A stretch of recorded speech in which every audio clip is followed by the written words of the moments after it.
Ik viens no mums ir izmēģinājis visdažādākos ceļošanas veidus. Lidmašīna, automašīna, velosipēds, tie visi ir piemēroti rīki, lai nokļūtu kādā skaistā vietā. Taču, lai kādu ceļojumu mēs izvēlētos, mēs vienmēr gribam ieraudzīt skaistākās vietas. Tas nozīmē nokļūt vis tālāk, tomēr gribam arī saglabāt to savu ierasto mājas komfortu.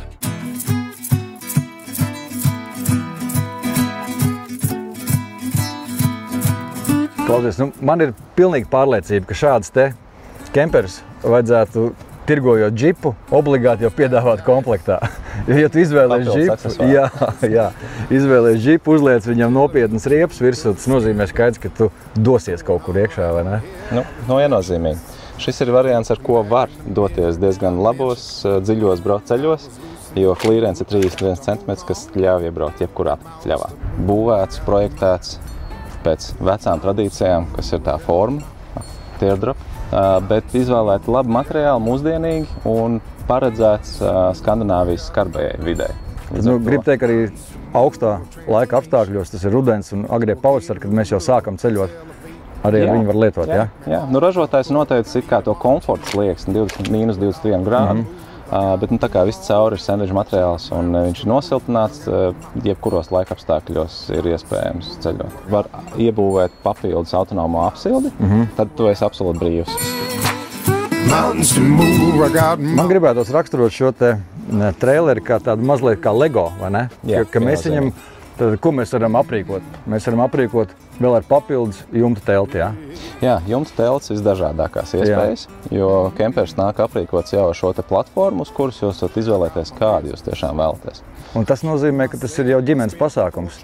Jo, redz, es normāli braucu džips, un man ir parastā telts uz jumta, jā? Un tas nozīmē, tie ir 2 cilvēki. Ja gribās 4 braukt, kā parasti gribās braukt, tad šeit ir 2 plus 2, vai ne? Jā.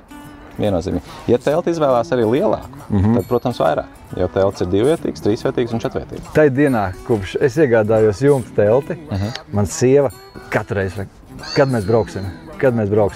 Tāpat kā kemperī, tāpat arī teltī var ceļot ar savu spilvenu segu. Tā nav vajadzīgs obligāti guļamais. Madracīts jau ir iekšā. Madracīts ir iekšā, viss komforts. Tu esi gatavs jebkurā mirklī atvērt un iet gulēt.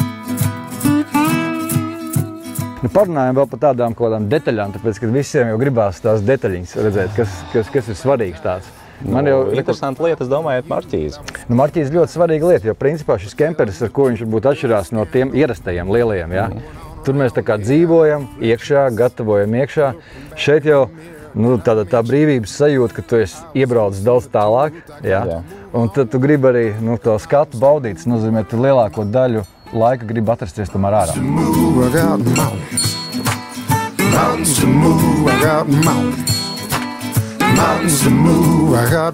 Noliekot galdiņu, krēslus, tu esi pasargāts gan no saules, gan arī varbūt no kāda veldošā vēja, ja ir papildus sastiprinājumi. Un, protams, komplektācijā, tā kā tu teici, Lego, mēs varam pielikt klāt papildus sānus, priekšpusi, izveidot tādu papildus āra telpu, bet tāpat sajūta, kā telpiņa neliela.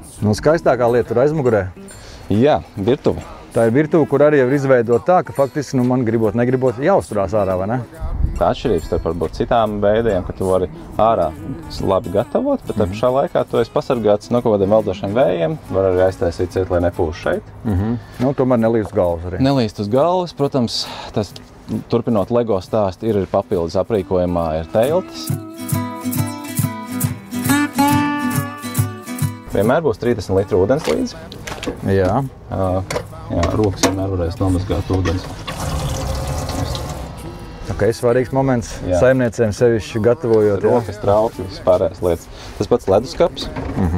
Leduskaps barojās arī no kopēja akumulātora, jā? Jā, viss, kas ir apgaismojums, ūdens, leduskapis, tas barojās no akumulātora, kuru savukārt lādē saules panelis. Man jau liekas tā koncepcija un filozofija šeit, kad mēs esam ārā, tad ir par visām tām lietām padomāts, jā. Kur mēs varam stāvēt ezera malā un gatavot ēdienu. Lieliski būt brīvā dabā, bet tā pašā laikā ar saviem kaut kādiem nezaudējot standartus, nezaudējot savu komfortu. Gulēt un virtuve tev vienmēr līdzi.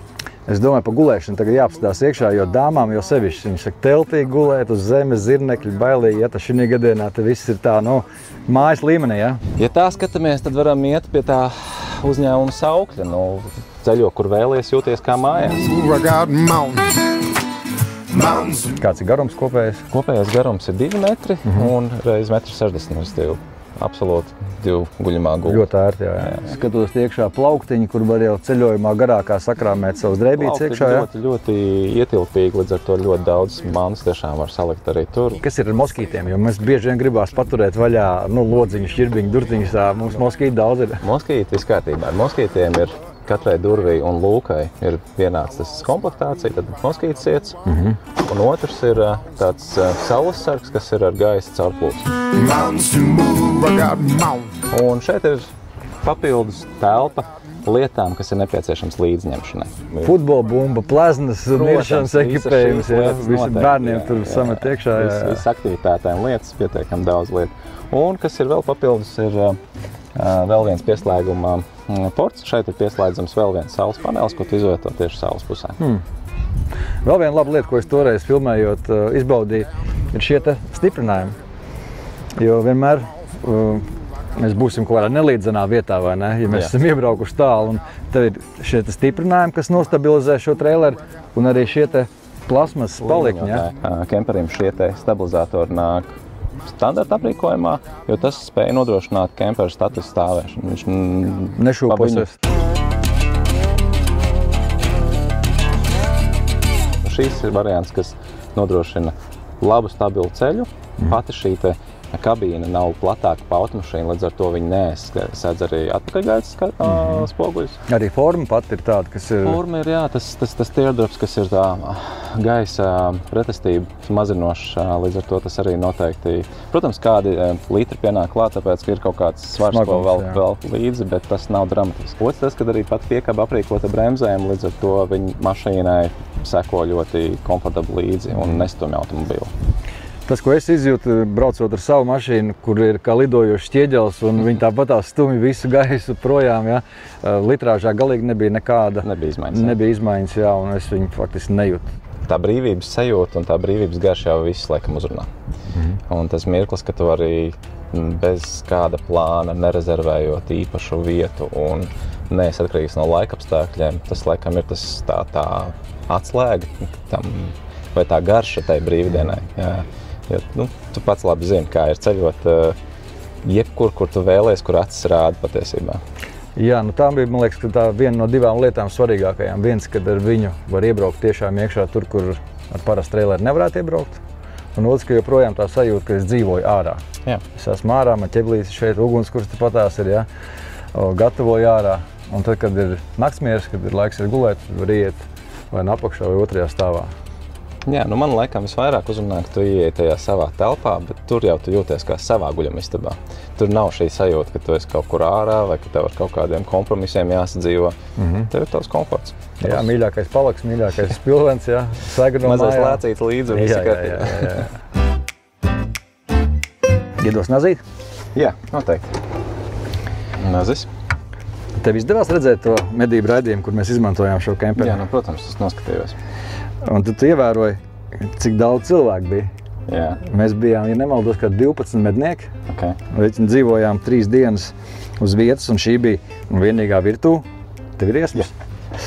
Šī bija vienīgā virtuve, kura baroja, kā teikt, visu kompāniju. Ja tā skatās, tad gulēt ir viena lieta, un tas pārsvarā varbūt cilvēku, kur atrisināt kaut kādā veidā, bet tieši tas sadzīves jautājums, kā sagatavoties kempingam, kā paēst.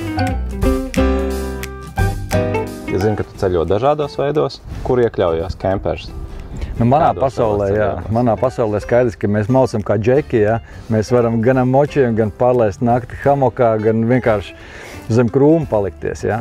Bet, ja man gribās vai nu filmējot raidījumu, kas ir vairākas dienas un kas prasa, teiksim, kaut kādu koncentrēšanos uz darbu, un tas nozīmē vajadzētu gulēt kvalitatīvi. Tas ir viens aspekts. Un otrs aspekts noteikti ir izbraukt ar ģimeni ārā, aizvest viņus uz tām vietām, kuras man ļoti patīk pašam, jā.